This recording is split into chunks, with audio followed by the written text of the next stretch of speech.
यकीन की ताकत क्या होती है? आप अपने आप पे विश्वास करते हो, उसकी ताकत क्या होती है? यकीन आपसे क्या करवा सकता है? यकीन आपको क्या बना सकता है? एक बार आपने कहा कि मुझे करोड़पति बनना है, मुझे ये बनना है, मुझे वो बनना है, मुझे ये करना है। ये आपका कॉन्फिडेंस है। देखो, यकीन ना दो तरह के होते हैं। दो तरह के यकीन होते हैं। एक होता है होशियारी वाला यकीन, आप केवल बातें करते हो, बातों वाला यकीन। और एक होता है मैच्योर यकीन, मैंने उसको नाम दिया मैच्योर। जिसका मतलब ये है कि आपका यकीन है तो उसके पीछे की एक वजह है। आप नींद में ही यकीन नहीं कर रहे हो, यू हैव एक्चुअल रीजन, कारण है उसके पीछे का। तो यकीन क्या करवा सकता है आपसे? जब आपने कहा कि मैं तो करोड़पति बनूंगा ही बनूंगा, यू सी मी, मैं बन के दिखा दूंगा। तो होता क्या है मेरे भाई, इस यकीन में इतनी ताकत होती है कि आप नहीं भी लेने वाले थे वैसे एक्शंस आप लेने लग जाते हो। आप ऐसे फैसले लेने वाले नहीं थे, लेकिन यकीन के बाद में आप लेने लग जाते हो। आपकी गट फीलिंग अलग होती है, आपकी बातें अलग होती है, आपकी सोच अलग होती है, आपकी मेंटल कैपेसिटी अलग होती है, आपका स्ट्रेस मैनेजमेंट सब ऑटोमेटिकली उस यकीन के अकॉर्डिंग हो जाता है। क्योंकि अगर आप ऐसा नहीं करोगे तो आपका यकीन टूट जाएगा मेरे भाई। मेरा यकीन है मैं ये बनूंगा ही बनूंगा। जब आप अपने आप से बोलते हो, दिल से बोलते हो, उस यकीन को कायम रखने के लिए जो आप मेहनत करोगे ना, वो हद पार होगी। आप पहले सोचते हो, फिर वहां पहुंचते हो। सोच एक जगह से दूसरी जगह ले जाती है, पर यकीन उसे सिक्योरिटी देती है कि जाएगा ही जाएगा। सोच से आप केवल जर्नी बनाते हो, पर वो होगा ही होगा। उसकी गारंटी जो मिलती है वो यकीन से मिलती है। यकीन आता कहां से? इसके बारे में हम सोचते नहीं है। हम केवल कहते हैं कि हमें अपना पे यकीन करना चाहिए, लेकिन आता कहां से? यकीन करे कैसे? नकली यकीन नहीं करना है। मैंने कहा ना कि दो तरह के यकीन होता है। एक होता है होशियारी वाला, बातों वाला। एक होता है कि एक्चुअल में वो यकीन है। मैंने बस आपको केवल बोल दिया है कि आपको यकीन करना है अपने आप पे, और आप करने लग गए। ऐसा नहीं है। नकली यकीन करके आप काम खराब कर दोगे। ओवर कॉन्फिडेंस हमेशा नीचे गिराता है। तो यकीन आता कहां से? भरोसा आता कहां से अपने आप पे? वो आता है नॉलेज से, ज्ञान से। विश्वास आता है ज्ञान से, यकीन मिलता है हमें। जब आप रूम में बैठे हो और उस रूम में उजाला है, एकदम प्रॉपर उजाला है, और आपको कहा जाए कि आपको एक छोटी सी सुई ढूंढनी है। अब क्योंकि आपको ज्ञान है कि वो सुई कहां पड़ी होगी, ढूंढने भी आसानी होगी, क्योंकि उजाला है, आपको इन्फॉर्मेशन पता है, आपको दिमाग को पता है कि कहां वो पड़ी है। बट अंधेरे में अगर आपको ये काम कहा जाए कि आपको करना है, तो आप शायद नहीं कर पाओगे। आपको भरोसा कितना भी होगा, तभी आप सुई को नहीं ढूंढ पाओगे। तो ये जो उजाला है, ये ज्ञान है। यकीन को चमक देने का काम करता है उजाला। उजाला चाहिए यानी ज्ञान चाहिए। उजाला मतलब ज्ञान। ये आपके यकीन को चमक देगा, पॉलिशिंग होगी। बिना उजाला आप अंधेरे में सुई ढूंढोगे, आपका कितना भी कॉन्फिडेंस हो, आप कितना ही खुद पे विश्वास करते हो, नहीं ढूंढ पाओगे। और तुक्के से मिल गए तो बात अलग है, बट उसके बहुत कम चांसेस है। पहले आपको अपने फील्ड का बादशाह बनना है अगर आपको खुद पे भरोसा करना है, अगर आपको एक्चुअल में विश्वास करना है। जो मैं कह रहा हूँ दूसरा वाला विश्वास, जो सही वाला विश्वास है, वो करना है, तो पहले आपको अपने फील्ड का बादशाह बनना होगा। अगर आपको वाकई में ऐसा लगता है कि आप अपने फील्ड में फाड़ के रख सकते हो, तो यकीन करना नहीं पड़ेगा। उसके बाद में जब आप बादशाह बन जाओगे अपने फील्ड के, तब आपको यकीन करना नहीं पड़ेगा, ये आपसे हो जाएगा। दिल से चीख निकलेगी यकीन की।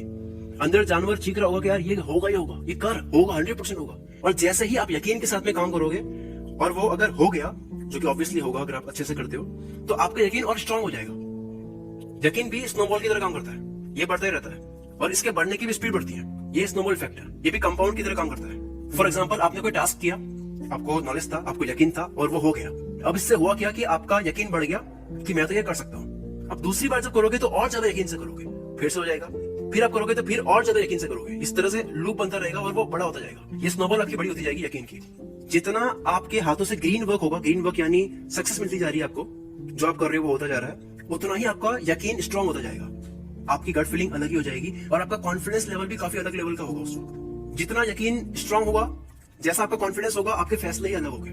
आप डरोगे नहीं, आपकी बातें अलग होगी, आप जिंदगी में अलग ही जोन में जी रहे होगे, आप अलग ही लेवल की बातें कर रहे होगे। हो सकता है कि आपकी दोस्ती भी कुछ लोगों से टूट जाए, आपका सर्कल चेंज हो जाए, क्योंकि आपकी हर किसी से बननी बंद हो जाएगी, क्योंकि आप अलग ही लेवल की बात कर रहे होगे और वो हर जगह फिट नहीं होगी, हर किसी को समझ नहीं आ रही होगी।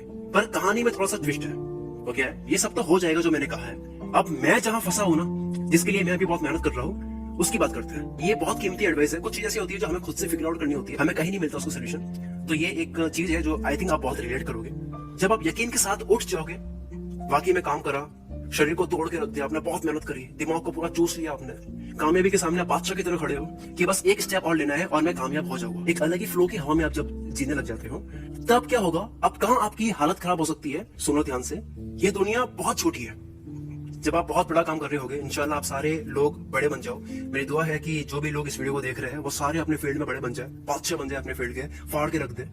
पर मेरे भाई होगा क्या? एक बात याद रखना कि दुनिया बहुत छोटी है। जब आप बहुत बड़े बन जाओगे, एक लेवल पे आप पहुंच जाओगे, तब आपको बहुत कम लोग नजर आएंगे उस टॉप लेवल पे, जो टॉप पे बैठे होंगे। तो उनका जो इंटेलेक्ट लेवल जो होगा, उनका आईक्यू जो होगा, उनकी कम्युनिकेशन स्किल जो होगी, उनकी हेल्थ जैसी होगी, मेंटली भी और फिजिकली भी, उनका सोचने का जो तरीका होगा, उनका इमेजिनेशन का जो लेवल होगा, उनकी जो गट फीलिंग होगी, उनका जो एटीट्यूड होगा, उनकी जो चालाकी होगी, ये सब शायद थोड़ा आपके ऊपर भारी पड़ने लग जाए। जिस स्पीड से आप आगे बढ़ रहे हो, वहां पे आपको लगेगा कि यार काश मैंने ये सारी स्किल्स भी सीखी होती। जब आप एक लेवल पे पहुंचोगे, आपको कुछ ऐसे लोग मिलेंगे टॉप पे जो बहुत भारी पड़ेंगे आपके ऊपर। तो आपको करना क्या है? आपको करना यह है कि जिस स्पीड से आप आगे बढ़ते हो ना, उसी स्पीड से आपको ज्ञान को भी बढ़ाना है, क्योंकि ज्ञान ही उजाला है, कॉन्फिडेंस को ये बढ़ाता है। जिस चीज ने आपको कॉन्फिडेंस बढ़ाया उसको छोड़ना नहीं है। आपकी तलवार की धार हमेशा तेज होनी चाहिए। अपनी तलवार की धार इतनी तीखी कर दो कि आपके सामने कोई टिके नहीं। अपने आईक्यू लेवल की जो धार है उतनी तेज होनी चाहिए कि आपके सामने कोई टिके नहीं, कैसा भी सोल्यूशन निकाल सको। आपको केवल युद्ध नहीं लड़ना है, आपको अपनी धार पे भी काम करना है। सो हो सकता है कि एक वक्त के बाद में आप जहां हो, आपको दबाया भी जाए, हो सकता है कि आप फीके पड़ने लग जाओ। मैंने एक वेब सीरीज देखी है, द क्वींस गैम्बिट। इसमें लड़की चेस खेलती है और ये बहुत ही तेज चेस खेलती है। मतलब इसको नींद से उठा के भी खिला दोगे तब भी सामने वाले को पिछाड़ देगी। सामने 4-4 लोग हैं खेलने वाले, ये अकेली है, 4 बोर्ड पड़े हैं, चारों अलग अलग चेस का बोर्ड लेके बैठे हैं। ये अकेली उनको रियल टाइम में हरा देगी, एक ही टाइम में। इतना खतरनाक चेस खेलती है, ऐसा सीरीज में बताया गया है। पर जैसे ही वो जीतती है, आगे जाती है, इंटरनेशनल लेवल पे वो गेम खेलना शुरू करती है, तब एक ऐसा लड़का मिलता है जो वो खुद अपने आप में बहुत अच्छा चेस प्लेयर होता है, वो भी इंटरनेशनल खेल चुका होता है। तो वो इस लड़की को, जो बहुत अच्छा खेलती है, इसको बहुत बुरी तरह से हरा देता है।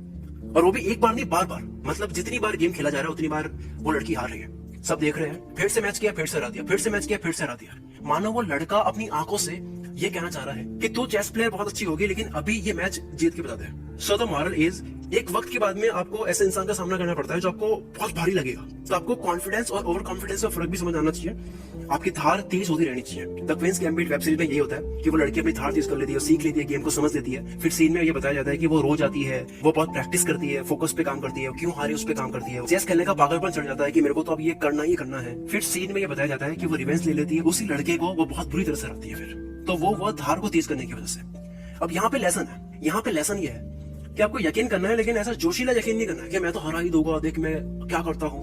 आपको धार तेज करने के बाद में कॉन्फिडेंस रखना है अपने आप पे। तैयारी के साथ में अगर आप कॉन्फिडेंस रखते हो तो वो सही है, और अगर बिना तैयारी का आप कॉन्फिडेंस रखते हो तो वो ओवर कॉन्फिडेंस है। इस बात में कोई दोहराया नहीं है, इसको कोई गलत नहीं ठहरा सकता और ना इसको कोई गलत ठहरा पाया है। वो बात यह है कि जिस जिस इंसान ने बड़ा यकीन रखा है, उसका सोचने का तरीका बदल गया है, उसके काम करने का तरीका बदल गया है, अपने आप को खपाने का तरीका बदल गया है, और उसका कामयाबी की तरफ देखने का नजरिया भी बदल गया है। वो अलग ही फ्लो की हवा में चला जाता है, और ये नेक्स्ट टू इम्पॉसिबल है। ऐसा हो ही नहीं सकता कि आप शिद्दत से यकीन कर रहे हो, तैयारी के साथ में यकीन कर रहे हो, उजाले के साथ में यकीन कर रहे हो, उजाला मतलब ज्ञान, तब आपका दिमाग घोड़े की तरह ना दौड़े। इसका काम ही भागना है, ये भागेगा। दिमाग बना ही इसलिए है, बस इसको फ्यूल की जरूरत होती है। फ्यूल है आपका यकीन, और यकीन के लिए उजाला जरूरी है, यानी ज्ञान। बिना ज्ञान का यकीन अंधेरे में सुई ढूंढने के बराबर है। आपको उजाले में सुई ढूंढनी है, आपको पता होना चाहिए सुई कहाँ है, और वो पता चलेगा ज्ञान से, उजाले से।